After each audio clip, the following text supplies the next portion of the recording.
एक भोंदू रहता था, पर वो इतना सीधा था कि सब प्यार से उसको भोंदू ही बुलाते थे। गायों की सेवा करता था और जिस आश्रम में रहता था वहां के गुरुदेव शाम को प्रवचन करते थे तो सबसे पीछे बैठ के सुनता था। भोंदू को लगता था गुरुजी जो बोल रहे हैं ये बिल्कुल सत्य है, इसमें कोई झूठ नहीं है।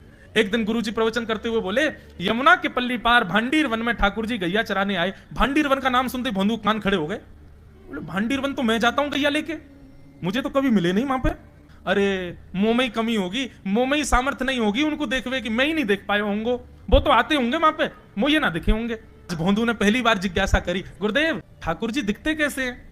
तो गुरुदेव भी हंस गया, अच्छा भोंदू पूछ रहा है, बैठ जाओ बताते हैं। मोर मुकुट पहनते हैं ठाकुर जी, और बोले 2 कान हैं लेकिन कुंडल एक ही पहनते हैं। ठाकुर जी ऐसे पुष्प तोड़ के कान के ऊपर लगा लेते हैं, दोनों कानों में एक ही कुंडल को फेर फेर के पहनते। ठाकुर जी पीली पीतांबरी, ऐसी ठाकुर जी पीली पहनते हैं, पीली पीतांबरी। माला कैसी पहनते हैं? आती है। ठाकुर जी ऐसी पहनते हैं पूरी पैरों तक जाए। ये देखो गुरु जी कह रहे हैं तो निश्चित है भांडीर वन में आते हैं ठाकुर जी। भोंदू अपनी गैया लेकर के भांडीर वन पहुंच गया। गैया चर रही थी, अब भोंदू ढूंढ रहा है, कभी वृक्ष के नीचे जाके देखे, कभी कहीं देखे, कभी ढूंढे कहीं से चंदन की सुगंधी आ जाए। गुरुजी बता रहे थे उनमें से चंदन की सुगंधी आती है, क्या पता कन्हैया यहीं कहीं हो। इतने भाव से, इतने प्रेम से और इतने भोलेपन से ढूंढने लगा ठाकुर जी को, और ठाकुर जी नहीं मिलते ना तो अपने आप को ही कोसता, मुंह में योग्यता ना होगी यही मारे ना मिल रहे, ठाकुर जी तो यही है। गुरु जी की बात गलत नहीं है, ठाकुर जी तो यही है। उसके उस सहज भाव पर, उसके उस सरल भोंदूपने पर ठाकुर जी रीझ गए। और इतने में ही भोंदू हताश निराश उदास बैठा था, खुद को कोस रहा था, मुंह में योग्यता ना है, मुंह ठाकुर जी मिलना है रहे।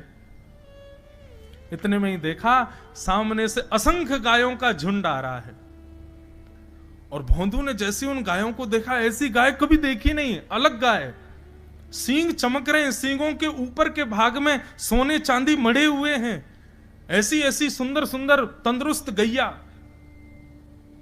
तभी देख रहा है भोंदू, पीतांबरी पहनी है, गले में वैजंती माला धारण की है, सिर पर पाग पहनी है, एक कान में कुंडल है, मंद मंद मुस्कुरा करके दतुइयां दिखा रहे हैं, कटाक्ष नेत्रों से कभी इधर देख रहे हैं कभी उधर देख रहे हैं, अपनी वेणु को कमर में कस करके गैयाओं के गले में गलवैयां डाल करके श्याम सुंदर भोंदू की तरफ चलते भय आ रहे हैं। ये दृश्य देख करके हाथ पांव कांपने लगे भोंदू के। उसको लगा मेरे पास तो आएंगे ही नहीं है, वहीं से मुड़ जाएंगे, अब मैं उनके पास जाके उनको असहज नहीं करूंगा, यहीं से देख लूं, यहीं से प्रणाम कर लूं।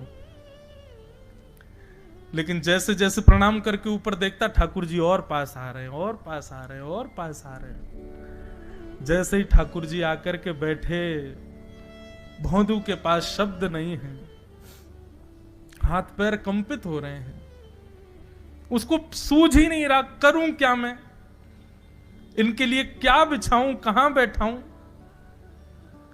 ठाकुर जी ने अपने आप ही भोंदू के गले में हाथ डाली, अरे तेरा नाम कहा है? जैसे ही ठाकुर जी ने नाम पूछा, भोंदू अपना ही नाम भूल गया, बोले मुझे याद ही नहीं मेरा नाम क्या है, पर प्रेम से सब लोग मुझे भोंदू बुलाते हैं। अब तो भोंदू नाम सुनते ही ठाकुर जी ताली दे दे के हंसने लगे, तेरा नाम भोंदू है? बोले हाँ मेरा नाम भोंदू है। और ठाकुर जी आपको अच्छा लगा? बोले हाँ बहुत अच्छा लगा।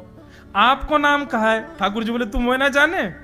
बोले जानू तो ना हूं, लेकिन गुरुजी ने जैसा रूप बताया वैसा ही है आपको, तो आप कहीं नंदनंदन तो नहीं हो? ठाकुर जी बोले हाँ मैं नंदनंदन नहीं हूं, यशोदा जी को लाला, नंद जी को लाला। भोंदू बोलो जय हो भगवान, आज आपके दर्शन है गए। गुरु जी और सब बालकन को तो आप शायद रोज ही मिलते होंगे, लेकिन मैं ही अभागो, मुंह को आप आज ही मिले हो।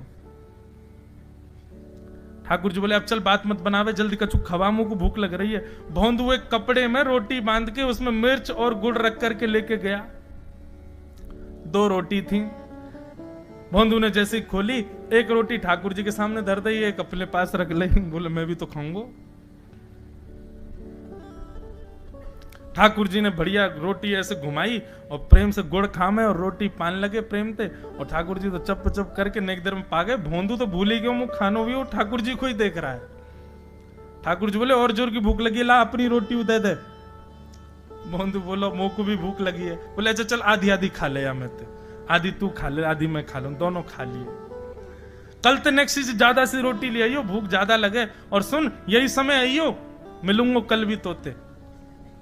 ठाकुर जी अपने मार्ग पर चले गए। भोंदू इतना प्रसन्न है, बोले आज मुझको ठाकुर जी मिल गए। गुरुदेव के प्रवचन का समय हो गया, भोंदू पीछे जाके बैठ गया, अपने गुरुदेव को प्रणाम करे, इनकी कृपा से ठाकुर जी मिले। उसने किसी को नहीं बताया, उसको लगा सबको ही मिलते हैं भगवान, मुझे ही मिले हैं बहुत दिन बाद। दूसरे दिन भोंदू खूब सारी सामग्री रसोई घर में इकट्ठा करके जाने लगा। किसी ने जाके गुरुदेव से कह दिया कि भोंदू बहुत सारी सामग्री ले जा रहा है। गुरुदेव ने जाके कही, भोंदू इतनी सामग्री ले जा रहे हो भैया, वो भंडारो करेगो का? नहीं गुरुजी भंडारो तो नहीं करूंगा, वो नंद नंदन नाम है, वो यशोदा नंदन मदन मोहन, वो अपनी गैया चरा के आए, कल भी आए, मेरी रोटी खा गए, मैं भूखो ही रहेगा कल।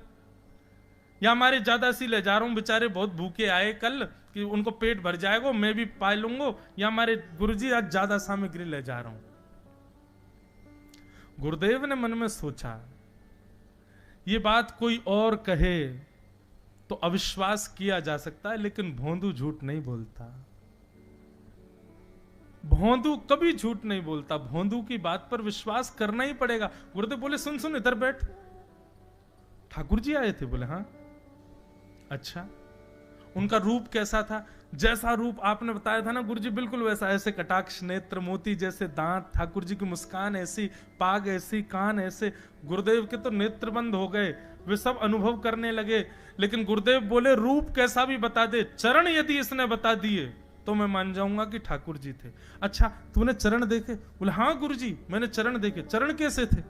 ठाकुर जी के चरण जब वो चल करके आगे बढ़ते हैं ना, तो चिन्ह बन जाते हैं। कहीं ध्वजा बनी थी, कहीं शंख बना था, कहीं कुछ बना था, और उनके जो नखून है ना, उनमें से ऐसा लगता है मानो जैसे कोमल का पराग हो, कमल का पराग हो।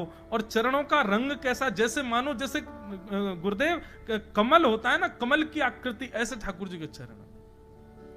जब चरण का यथावत वर्णन भोंदू ने कर दिया, गुरुदेव समझ गए, बोले निश्चित ठाकुर जी आते। नहीं तो भोंदू कहां जाने, इतनी बुद्धि नहीं है उस पे कि वो इतना सब कुछ ढूंढ धाड़ के मुझे बताए। भोंदू एक काम करेगा? बोले हाँ।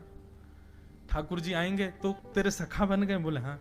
तो उनको लेकर के आश्रम आ जा, यहां पे आ जा।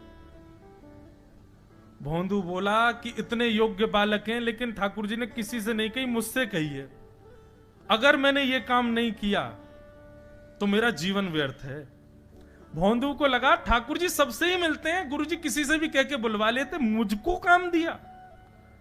भोंदू ने तो उसको अपने हृदय में ले लिया, अब ये काम मुझे करना है। बोले गुरु जी मैं वचन दे के जा रहा हूं, ठाकुर जी को मैं लेके आऊंगा। जा बेटा। भोंदू वन में चला गया। अब तो उसको मिलने की भी एक्साइटमेंट नहीं है, और कोई उसके मन में भाव ही नहीं है, उसको ये है बस ठाकुर जी को मैं ले जाऊं। जाकर के बैठा, ठाकुर जी अपनी गैया चराते भय, बढ़िया सुंदर एक डंडा पर हाथ टांगे भय ठाकुर जी आए। रूप देख करके फिर से भावुक हो गया भोंदू। ठाकुर जी आकर के बैठ गए, बोले चल जल्दी निकाल रोटी, भूख लगी है मुंह को। भोंदू सजाता जा रहा है थाली, ठाकुर जी को देता जा रहा है। बोले जय जय, एक प्रार्थना करूं? बोले करो।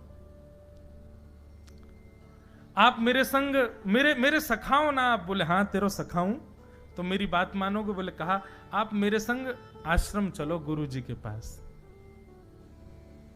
ठाकुर जी रोटी पाते जा रहे, ठाकुर जी ने अनसुनी कर दी बात। बोले जय जय कछु कहो ना, आप चलोगे ना? ठाकुर जी बोले हम तेरे सखा हैं, तेरे गुरु जी के सखा नहीं है। तू मोते मिल, तू मेरे संग खा, तू मेरे संग रहे, तू कछु कर, तो कुछ सब अधिकार है, लेकिन ये हम गुरु जी ते मिल बातें मिल, ये सब हम नहीं करेंगे। हम बस तेरे सखाएं, तो ये जाने और कोई ये ना जाने। ए जय जय ऐसा मत कहो ना, वे नहीं बताते तो मैं तो आपको देख ही नहीं पाता, मैं तो आपको जानता ही ना हूं। उनने ही तो मुझको बताई कि आप भांडीर बनाते हो, आपका रूप ऐसा है, उनने कृपा करके मुझको आपसे मिलवाए हो, वही हमारी मित्रता के मूल आधार है, उनसे तो मिलवे चलो ना। ठाकुर जी बोले देख ज्यादा जिद मत करे, हमने तो उसे एक बार कह दी हम नहीं जाएंगे नहीं जाएंगे नहीं जाएंगे। ठाकुर जी रोटी पा रहे थे तो भोंदू ने हाथ से रोटी और छनाई, बोले ये भी दो, ये भी गुरु जी की है, लाओ ये मिर्च गुड़ सब दो, ये सब गुरु जी को, ये भी मत खाओ। और सुनो, यदि हमारे गुरुजी से आपको प्रेम नहीं है तो हमको आपसे प्रेम नहीं है। कल ते अपनी गैयान को लेके कहीं और चरावे जाओ, होंगे तुम नंदनंदन अपने गांव के, मेरे गुरुजी के पास नहीं जाओगे। और सुनो, ये मुंह में जो रोटी रखी जाओ को उगल ले आओ, ये भी गुरुजी की रसोई में बनी है, हमारे गुरुजी से नहीं मिलेंगे। ठाकुर जी बोले, अरे भोंदू ने रुक तो, नहीं नहीं नहीं, अब तो मैं सुनूंगा ही नहीं, आपने ऐसे कैसे कह दी नहीं जाएंगे, 3 बार नहीं जाएंगे, नहीं जाएंगे। और ये भांडीरवन मेरो है, मैं यहां गैया चरावे आऊं, कल से अगर तुम और तुम्हारी गैया दिख गई मोकू तो तुम्हारी गैयान को लेके मैं चलो जाऊंगा आश्रम, फिर तुम्हारी मैया बाबा तुमको मारेंगे। ठाकुर जी बोले, अरे भोंदू इतना नाराज? बोले, यदि मुंह से मित्रता रखनी है तो मुंह को वचन देना पड़ेगा कि आप आश्रम चलोगे, और अगर आपने फिर से नहीं कही तो मैं जा रहा हूं वापस, और कभी आपको मुख नहीं देखूंगा, अपना मुख नहीं दिखाऊंगा।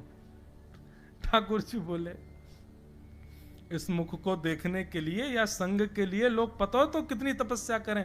बोले, जो तपस्या करें उनको मुबारक, तुम मुंह को ना चाहिए, मुंह ना मिलनो तुमते, मुंह कोई गरज ना पड़ रही तुमते, आज तक नहीं मिले, कल ही तो मिले हो मोते, और वो भी गुरुदेव की कृपा से मिले हो, जाओ मत मिलियो, मुझे ना चाहिए तुम। ठाकुर जी बोले, मैं तो ना जाऊंगा, मैं तो तेरे पास ही रहूंगा। बोले, तुम मत जाओ, मैं जा रहा हूं। कि जाने लगा वापस। भोंदू, ठाकुर जी पुकार रहे हैं भोंदू को, मानो जैसे त्रिलोकी लेके जा रहा है वो ठाकुर जी के, जैसे मानो पूरा ऐश्वर्य ठाकुर जी का ले जा रहा हो। अरे भोंदू ने रुक तो जा।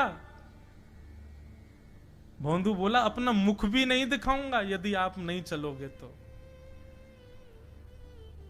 भोंदू थोड़ी दूर गया, ठाकुर जी को लगी वापस आ जाएगा, थोड़ी और दूर गया, लगा अब आ जाएगा, लेकिन जब भोंदू दिखना बंद हो गया, हमारे ठाकुर जी विचलित हो गए, दौड़े भोंदू की तरफ।